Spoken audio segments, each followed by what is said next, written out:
আসসালামু আলাইকুম, কেমন আছেন সবাই? আলহামদুলিল্লাহ, আমরাও ভালো আছি। চলে আসলাম নতুন একটা ভিডিও নিয়ে। আজকের ভিডিওটা শুরু করলাম দুপুর থেকে। সকালেই শুরু করতাম, কিন্তু এত ব্যস্ত ছিলাম আর ভিডিও করতে পারি নাই।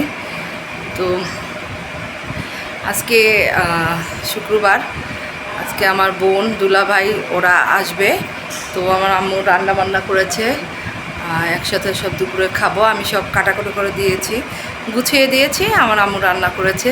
তো আজকের ভিডিওটা যদি ভালো লাগে প্লিজ লাইক দিবেন, আর আমার চ্যানেলের পাশে থাকবেন, আমার জন্য দোয়া করবেন। তো ভিডিওটা দেখতে থাকুন। এই তো আফরাজকে রেডি করে দিলাম, ও এখন ওর মামার সাথে নামাজে যাবে। এই যে আমার ছোট ভাই, ওর নাম মানব। তো এখন নামাজে চলে যাচ্ছে। আমরা যখন উত্তরায় থাকি বাসায়, তখন ও দাদা ভাই বা চাচা বা বাবার সাথেই যায়। তো আজকে আমার ভাইকে দিয়ে পাঠাচ্ছি, যেহেতু ভাই যাবে। বারবার বলে দিচ্ছি যে ওর হাত ঠিক মতো ধরে রাখবা, কারণ আগে চঞ্চল ছিল, কিন্তু এখন মাশাআল্লাহ অনেকটুকুই শান্ত হয়েছে। তো এই যে টুপি পরতে বলছে, যে পরবে না। তো নামাজ পড়ে ওরা চলে আসলো।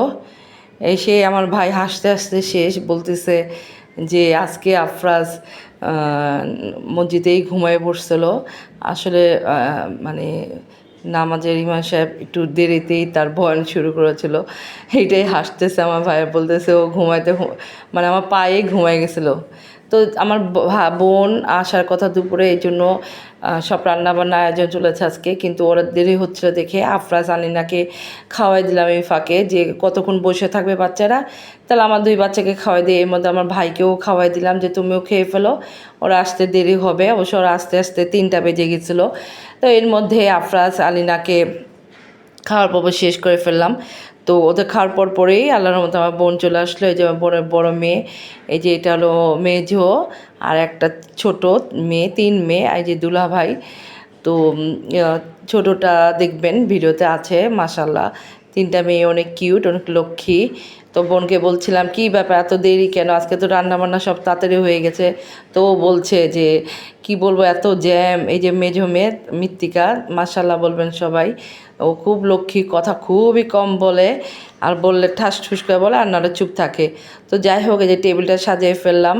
আজকের মেনু ছিল পোলাও, গরু মাংস, আর মুরগির মাংস সাদা, মানে এটা কি বলে, কোরমা, বেগুন ছিল, স্প্রাইট ছিল। এই দিয়ে আজকে দুপুরে আমরা খাওয়া দাওয়া করেছি। আলহামদুলিল্লাহ, আল্লাহ পাকের কাছে লাখ লাখ শুকর যে রিজিক ভালো দিয়েছে আল্লাহ। তো এই যে একটু আমি ভিডিওটা করে নিলাম, কারণ এরপরে যখন খাওয়া দাওয়া শুরু করব তখন আর ভিডিও করতে পারবো না। এই জন্য একটু ভিডিও করে নিলাম সব দিক দিয়ে। কেমন লাগছে বলবেন। আজকে রান্না সবই আমার মা করেছে, আমি সব একটু হেল্প করেছি, কিন্তু মা সব রান্না করেছে। রান্না আমি করি না, মাই করে। তো এই যে এখন আমার বাচ্চাদের তো খাওয়া শেষ, এখন আমার বোনের বাচ্চাদের বসায় দিলাম। বোন আবার মেজোটাকে খাওয়াচ্ছে, ভাই আবার ছোট ভাই মানব দুলাভাইকে খাবার বেড়ে দিচ্ছে। আমিও প্রথমে দিয়েছি, পরে ও আবার আপ্যায়ন করছে। তো এখন তো আমার বাবাকেও মাকেও বলছিলাম তোমরাও বসে পড়ো।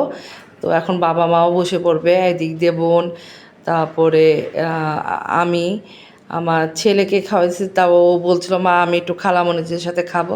আমি তো ঠিক আছে, তাহলে বোন ছেলেটাকে বসে দিলাম। এই যে বোন তার মেয়েটাকে খাওয়াই দিচ্ছে। আচ্ছা, ছোট মানুষ, মেয়ে মানুষ, আমরা যতই বড় হই মার কাছে তো ছোট, তাই না? তো আর বাইরে আসলে সাধারণত বাচ্চাদের আমরা খাওয়াই দিই, তারা ঝামেলা শেষ। তো আমার ভাইকে বলেছিলাম একটু আমার ভিডিও করো। তো পরেরটা ইতিহাস দেখুন, ভিডিওটা কোন অ্যাঙ্গেল থেকে ধরেছে আমি নিজেও বুঝতে পারছি না। তারপরে একটু দিলাম যে আমি থাকবো না, আমার চ্যানেল আমার ভিডিও, আমি থাকবো না। তো একটু ভিডিওটা শেয়ার করলাম। আমার যদি দেখতে একটু অসুবিধা হয় তাহলে ক্ষমা দৃষ্টিতে দেখবেন। তো এই যে এরপরে খাওয়া দাওয়ার পরে আমরা রেস্ট নিচ্ছিলাম, আর এই যে 2 পিচ্চি আমার বোনের ছোট মেয়ে, ও আর আমার মেয়ে খেলছিল। তো মাশাল্লাহ বলবেন, আলহামদুলিল্লাহ ওরা খুব লক্ষ্মী। আমার ছেলে ও মেয়েরা যেমন লক্ষ্মী, ওর বাচ্চাগুলি অনেক লক্ষ্মী। তো ভিডিওটা কেমন লাগলো, যদি ভিডিওটা ভালো লাগে তো একটা লাইক দিবেন, চ্যানেলটা পাশে থাকবেন। সবাই ভালো থাকবেন, চলে যাচ্ছি, আসসালামু আলাইকুম।